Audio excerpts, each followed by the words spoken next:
제14장. 이스라엘아, 내 하나님 여호와께로 돌아오라. 내가 불의함으로 말미암아 엎드러졌느니라. 너는 말씀을 가지고 여호와께로 돌아와서 아뢰기를, 모든 불의를 제거하시고 선한 말을 받으소서. 우리가 수송아지를 대신하여 입술의 열매를 주께 드리리이다.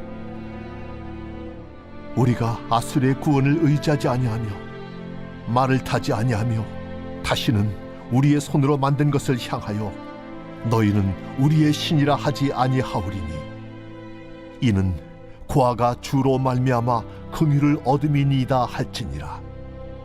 내가 그들의 반역을 고치고 기쁘게 그들을 사랑하리니 나의 진노가 그에게서 떠났음이니라. 내가 이스라엘에게 이슬과 같으리니 그가 백합과 같이 피겠고 레바논 백향목같이 뿌리가 바뀔 것이라. 그의 가지는 퍼지며 그의 아름다움은 감람나무와 같고 그의 향기는 레바논 백향목 같으리니 그 그늘 아래에 거주하는 자가 돌아올지라. 그들은 곡식같이 풍성할 것이며 포도나무같이 꽃이 필 것이며 그 향기는 레바논의 포도주같이 들리라. 에브라임의 말이 내가 다시 우상과 무슨 상관이 있으리요 할지라. 내가 그를 돌아보아 대답하기를, 나는 푸른 잣나무 같으니 내가 나로 말미암아 열매를 얻으리라 하리라. 누가 지혜가 있어 이런 일을 깨달으며 누가 총명이 있어 이런 일을 알겠느냐. 여호와의 도는 정직하니 의인은 그 길로 다니거니와 그러나 죄인은 그 길에 걸려 넘어지리라. 안녕하십니까, 사랑하는 큰수교회 가족 여러분. 5월 14일 큰수 매일 말씀 시작하겠습니다. 오늘 본문은 호세아 14장 말씀입니다. 호세아서의 마지막 말씀이죠. 1절부터 3절까지는 호세아의 호소로서 호세아가 그 모든 삶을 겪은 후에 이스라엘 백성에게 이야기하는, 호소하는 장면입니다. 우리의 불의함으로 말미암아 하나님께 엎드려졌다. 2절, 너는 말씀을 가지고 여호와께 돌아와서. 첫 번째 우리가 회복해야 될 것은 말씀입니다. 그 다른 어떤 것이 아니라 하나님의 말씀을 가지고 여호와께 돌아와야 한다는 것이죠. 하나님의 말씀이 무엇이었습니까? 신명기에서 시작해서 이 호세아서에 이르기까지 그 우상을 떠나라는 그 말씀 앞에, 나 외에 다른 신을 섬기지 말라 하는 그 십계명 앞에 순종함으로 나와서 말씀을 가지고 하나님 앞에 나와야 한다는 것입니다. 둘째로는 모든 불의를 제거하고 수송아지 대신에 입술의 열매를 주께 드립니다. 여러분, 어제 13장에 그러면 우리가 송아지와 입 맞출 것이라고 했던 표현을 기억하실 것입니다. 입을 맞추다 라는 것은 숭배하다, 지극한 숭배와 경배라고 제가 설명드린 바 있죠. 2절에는 이제 모든 불의를 대신하고 그 수송아지에 입 맞췄던 것을, 그 입술의 열매를 돌려 이제는 여호와 하나님께 입 맞추는, 여호와 하나님께 지극한 경배와 존경과 존중을 올려드리는 회복을 이야기하는 것입니다. 3절은 아수르의 고인, 아수르가 쳐들어온다, 아수르를 통해서 너희를 멸망케 할 것이다 라고 이야기하신 그 하나님께서 이스라엘 백성에게 그렇게 이야기하셨죠. 그 이스라엘 백성 입장에서는 눈앞에 보이는 아수르가 좋은 마음을 품으면, 눈앞에 보이는 우리를 멸망케 하려는 저 적군이 우리에게 자비를 베풀어 주면 우리가 망할 것 같지 않지만, 그러므로 통하여서 우리가 구원받을 수 있다라고 스쳐 지나가며 생각을 했겠죠. 하지만 어떤 외교나 어떤 정치나 그들의 비위를 맞춰서 우리가 다시 살아나는 것이 아니라 하나님을 섬김으로써, 우상을 제거함으로써 우리는 다시 어떤 것도 우리의 신이라 하지 아니하로리니, 우리가 우상에서 돌이킬 때 많이 주님의 자비가 내려오고 주님의 자비만이 우리의 구원이다 라고 호세아가 이 연사 크게 외치고 있는 장면입니다. 그러자 사람들이 어떻게 반응했냐면 이것을 받아들였습니다. 이것을 받아들이고 난 후의 내용이 4절에서 8절까지 말씀입니다.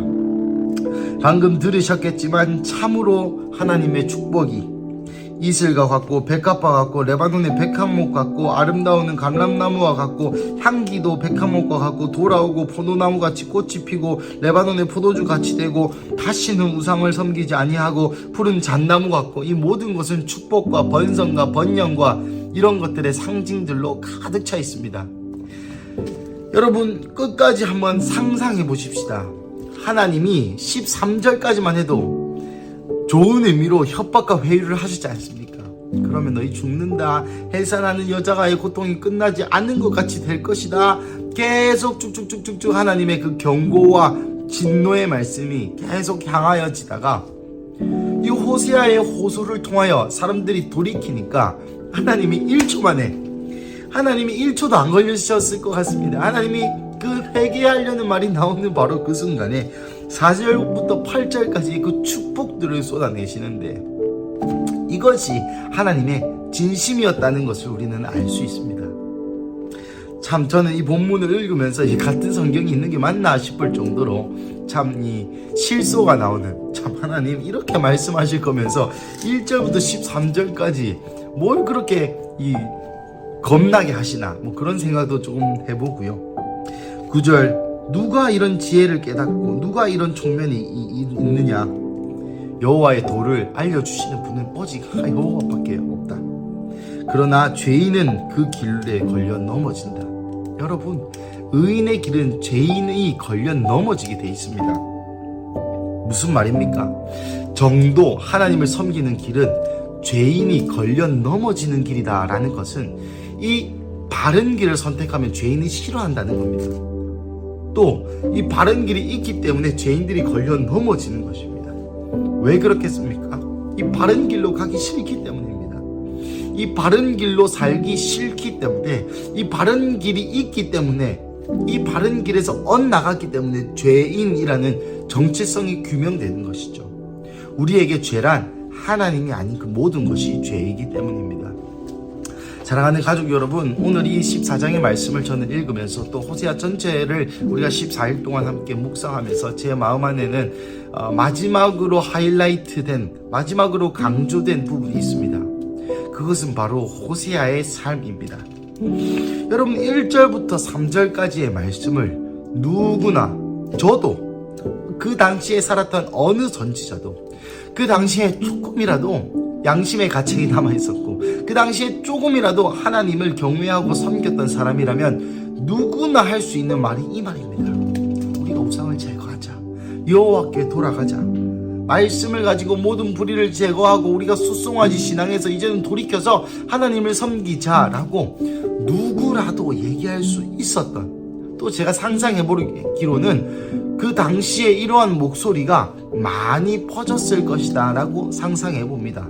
물론 사람들은 듣지 않았겠습니다만은, 그런데 이 호세아의 호소를 사람들이 듣고 회복해야 됩니다. 왜 그럴까요? 그 당시에 만약에 제가 살았어도 목사인 제가 얘기할 것입니다. 이스라엘 백성들이여 이렇게 살지 마십시오. 그런데 제 말은 왜 안 먹혔을 것 같고 호세아의 말은 먹혔을까요?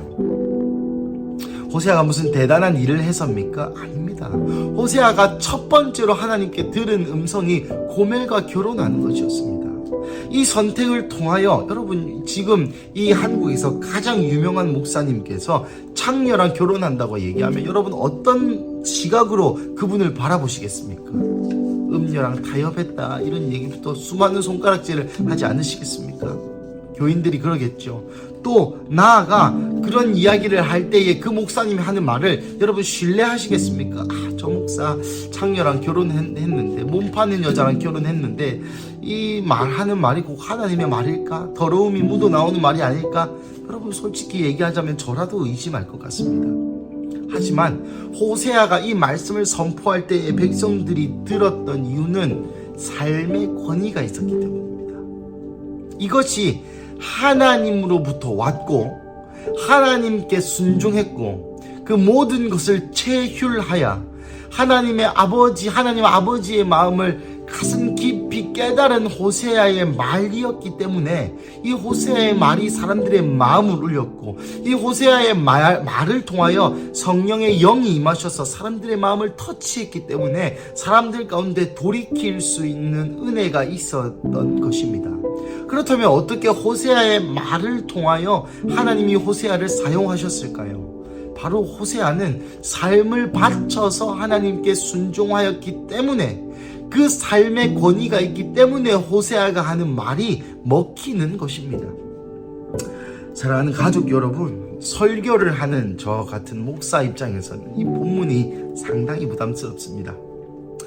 어떤 가르침도 아니거니와 이것은 마치 오늘 부제목처럼 이스라엘을 향한 호세아의 호소이지, 어떤 말씀을 해박하게 알아서 그 진리를, 오묘한 진리를 전달하거나 하나님이 어떤 분이신지 아무도 모르는 계시를 받아서 얘기하는 그런 멋있는 자리가 아닙니다. 고멜과 결혼하고 딸들 아들들을 놓고 그 도망간 본파는 자를 다시 잡아오고, 그런 과정에도 마음은 썩어 문드러지고 그 모든 삶의 일련의 삶의 이야기들을 지난 다음에 하나님이 호세아야, 나의 마음을 느꼈느냐? 선포해라. 그때 호세아의 마음도, 하나님 근데 내가 순종했지만은 내 권위가 없지 않겠습니까? 권위를 주는 자가 누구냐? 나다. 여러분 상상해보자면, 그래서 호세아가 떨리는 마음으로 또 눈물이 절절한 가슴이 찢어지는 마음으로 선포할 때에 그 말에 하나님의 영이 임하여 사람들 안에 있던 신앙을, 사람들 안에 있던 하나님을 마음과 영과 신령과 진정을 다해 하나님을 살아가는 그 마음을 건드렸고, 그것이 회개의 시발점이 되어 오늘의 본문 여호와의 진노가 떠나게 되는 역사가 일어나게 된 것이죠. 사랑하는 가족 여러분, 우리는 삶의 권위가 있어야 됩니다. 삶의 권위가 있으려면 삶의 행위가 있어야 되고, 삶의 행위는 내가 드러나는 의가 아니라 하나님이 말씀하신 것에 순종하는 삶의 행위가 있을 때에, 그것을 기반으로 그 영역에 우리가 이야기할 때에 능력이 생겨지는 것이죠.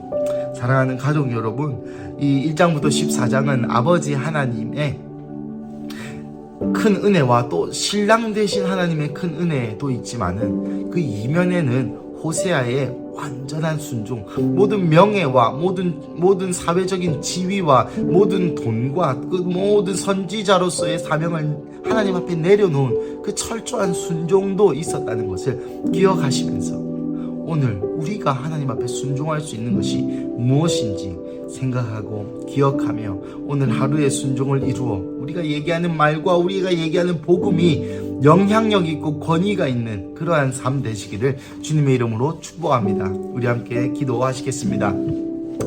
사랑하는 하나님, 감사합니다. 오늘 본문을 통하여 우리의 삶 가운데 말씀하시는 주님 감사합니다.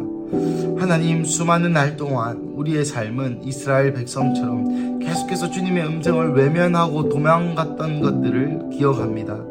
하지만 또한 또 오늘 본문 가운데 대조적이게도 호세아는 자기의 모든 것을 순종하여 모든 것을 내어놓아 주님 앞에 주님의 말씀 그 자체에 순종했던 것을 기억합니다.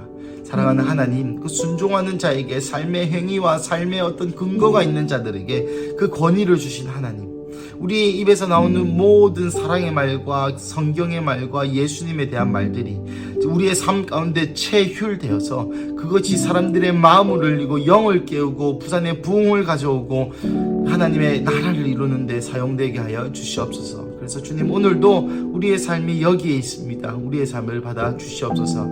감사합니다. 예수님, 이 모든 말씀 살아계신 예수님의 이름으로 기도드립니다. 아멘.